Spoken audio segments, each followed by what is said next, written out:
Hear my heart. That was gorgeous.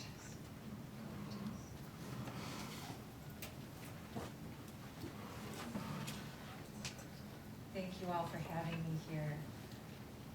I am glad to be joining the group in Minnesota.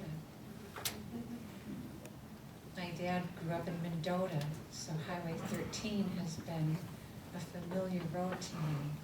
I didn't take it today. In fact, I was driving with a friend and it was like, why are we going towards Minneapolis? You know, I just didn't compute. But GPS took us right here, so.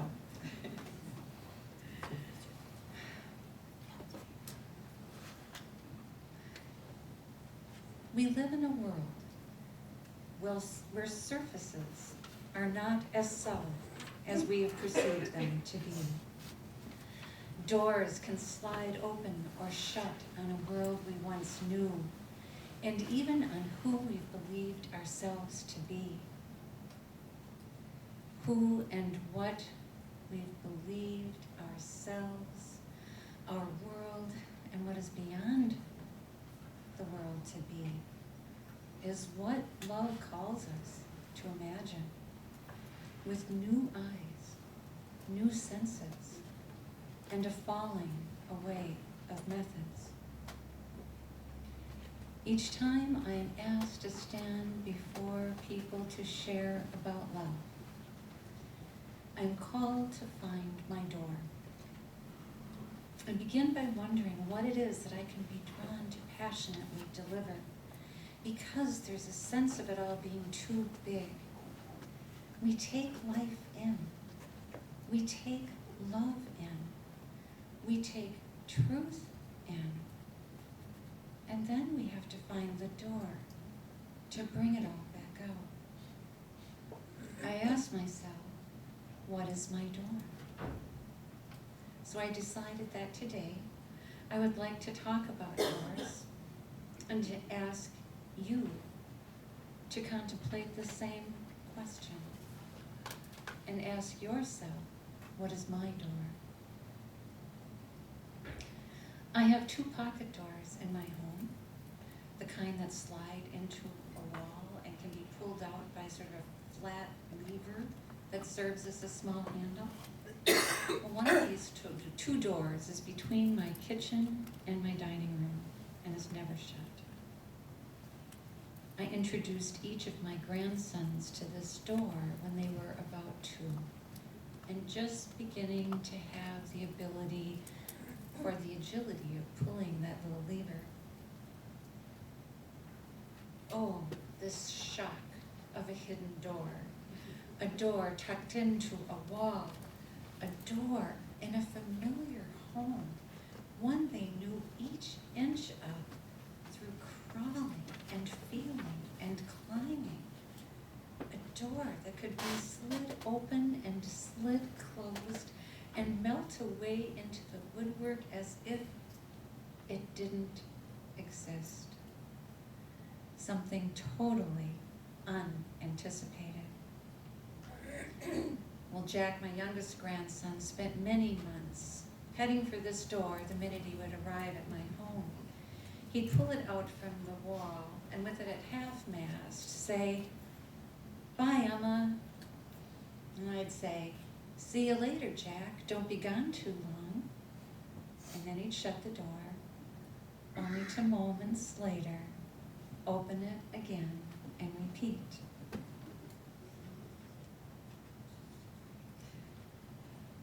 In each of us, there is a core self, much like our 2-year-old self, who knows he is loved, who is recognizable as sacred, who remembers her divinity, and who lives in a world of secret doors. In the Gospel of John, Jesus said, "I am the door." A door opened for me when Jesus began to speak the words of A Course of Love into my thoughts, sending them in and stopping them as smoothly as a pocket door slides into a wall. But I was made ready for that opening. I began my spiritual journey at just about the time I turned 40. At 40, I had a 22-year-old son who had joined the Navy, and my 2 daughters were teens. I had spent 5 years when I was young as a single parent, feeling terribly alone, with too many responsibilities and too many wounds. And I hadn't recovered. Long before 40, I'd grown so disappointed in myself and love and the way my life had turned out that I'd closed my heart. But I didn't know it. I thought my heart hurt so much because it was open wide that I just had this big old open heart that I was letting get trampled all the time. As my spiritual journey started, I realized that I had a closed heart. I was prompted to imagine my heart being held open by a brick. A brick. I was a hard case. I'd never for a moment considered that I had closed my heart, yet as soon as I heard this, I realized that it was true, and that both slights and kindnesses assaulted my heart with the same piercing pain, a literal pain that I can remember clearly. I experienced all this pain because everything that would enter or extend was battering against it. But still, this was news to me, as revelation always is. Knowing the difference between a closed and battered heart and an open and tender heart makes a big difference, and yet one isn't bad and the other good. The pain alerts us to the need for opening, and so the pain is a door too. I even intuited it to some degree, but I never would have thought to pray for an open heart. To say that my life changed after that heart opening would be a dramatic understatement. When I kept my love locked up in that impenetrable vault, not even realizing the vault was my own heart, I definitely did not realize that I also kept my truth locked away, keeping it as it were secure and set aside there. I thought the real doors I was looking for were doors that offered security. I looked at many false doorways like that of problem solving, and I don't think I'm one in a million who've done that. We have doors of acting out, of figuring out, of control, of busyness, of ceasing to care, or of finding neat mental constructs to sort and label feelings that end up creating boxes rather than doors.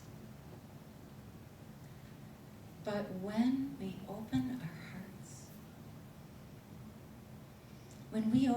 hearts, we find that it wasn't the world that kept us separate, but us who kept ourselves separate from the world.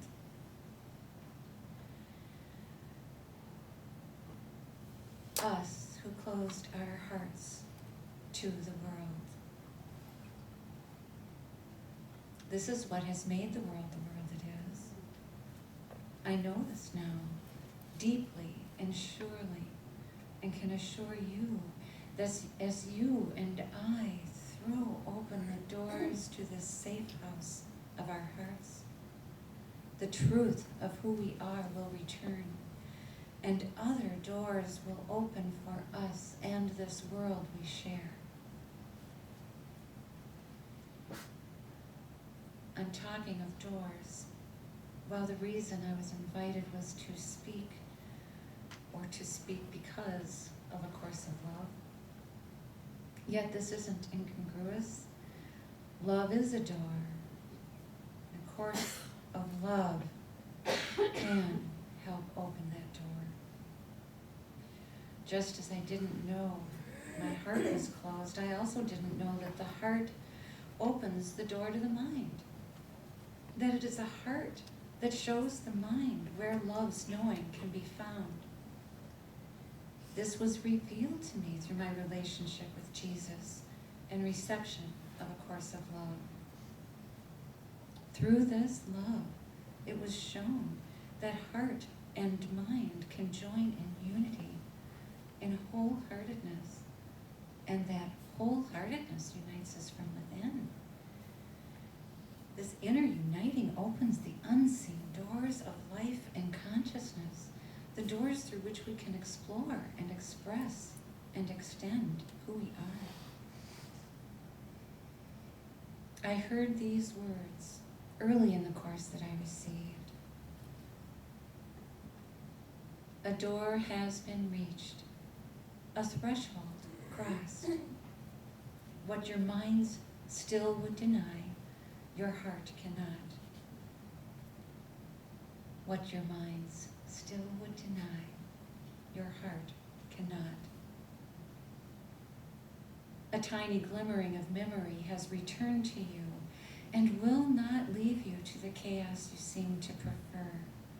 It will keep calling you to acknowledge it and let it grow. It will tug at your heart in the most gentle of ways. Its whisper will be heard within your thoughts. Its melody will play within your mind. Come back, it will say to you. Come home, it will sing. You will know there is a place within yourself where you are missed and longed for and safe and loved. A little peace has been made room for in the house of your insanity. Ending the quote. Now we, you and I, are called home to love and sanity and peace.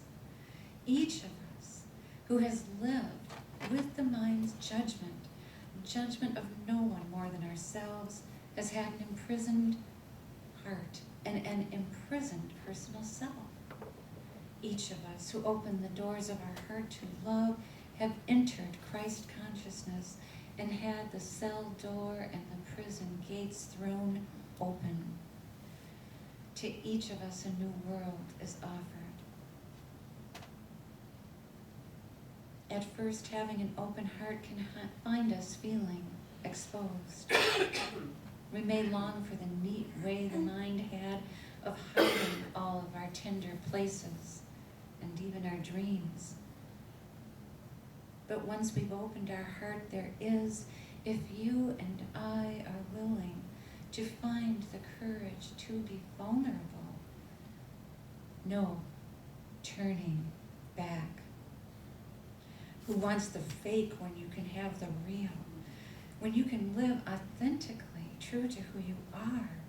When you have the means to leave your prison and find freedom? We throw open the doors of our hearts. When we do that, we see that the end of the old way is near and that the new is coming.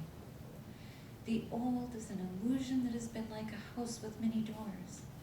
We've all chosen many doors to the same house and thought them to offer different things, only to find that the house we entered was still the same house, the house of illusion. Now, having opened our inner doors, we leave the house of illusion and find a completely new reality beyond its walls. Once we've opened the door through which love can enter and extend, once we've exited the house of illusion, we begin to create a new world.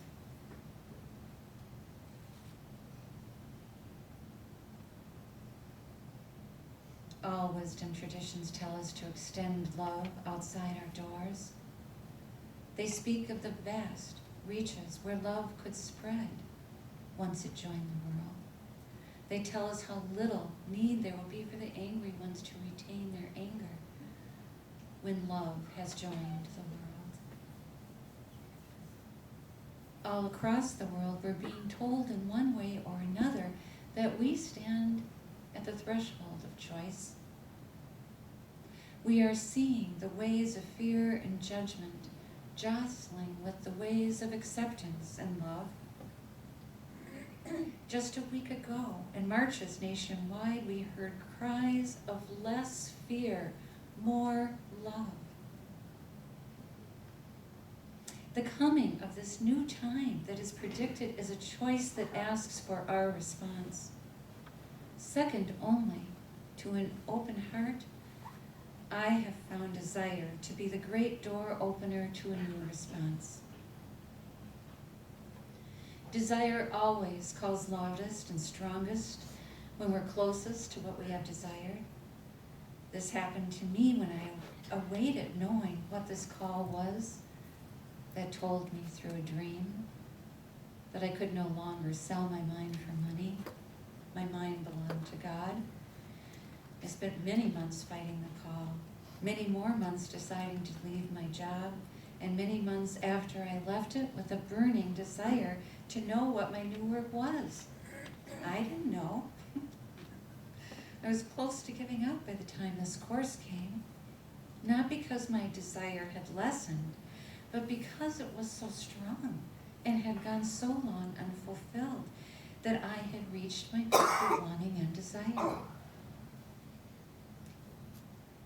Ask any writer who is about to have their book come to its fullness. Ask any musician. I know I heard it here today. When it begins to come together, those voices that are raised. Any scientist who's coming to the point of breakthrough. There is a peak where desire and fulfillment come together. It's the moment of realization of accomplishment, yet the desire remains. This is where, strangely enough, you are called to believe in yourself above a form of truth. This is where, if you continue to send your prayers to a God who is outside of you, you will not hear your own response, the answer that is only yours to give.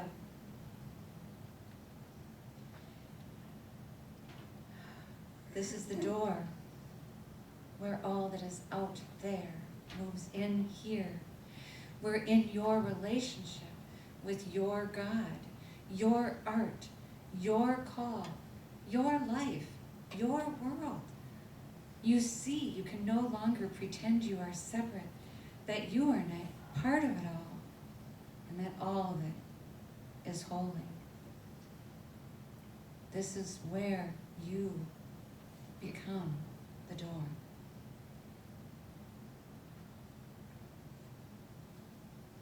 This is where we fully accept who we are, human and divine, where we accept that the limited consciousness of the human being we were will, through our desire and response to our desire, be expanded by divine consciousness. And yet, because at its core, this is almost simple acceptance of who we are and always were, this can seem so ordinary that we do not realize what has happened. We think we are giant leaps away from our divinity when a tiny opening step across this threshold reveals that we are not and never were. Suddenly, we can see that there's nothing wrong with who we are, and each time we realize this, we may at first begin to weep, to cry with sheer relief from the weariness it was to wonder what was wrong and how to make it right, to wonder what was missing and where to get it, to wonder what was inferior and how to improve it.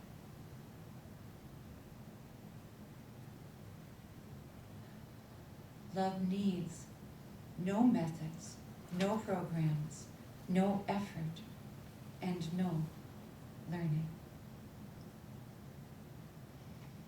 Jesus said, "I am the door." Jesus came as an example of what we all are and can be.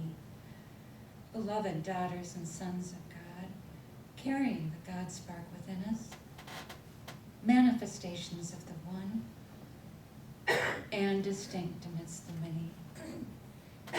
God is love, and for love's sake, I call you today to share the prayer I never knew to pray, the prayer for the open heart,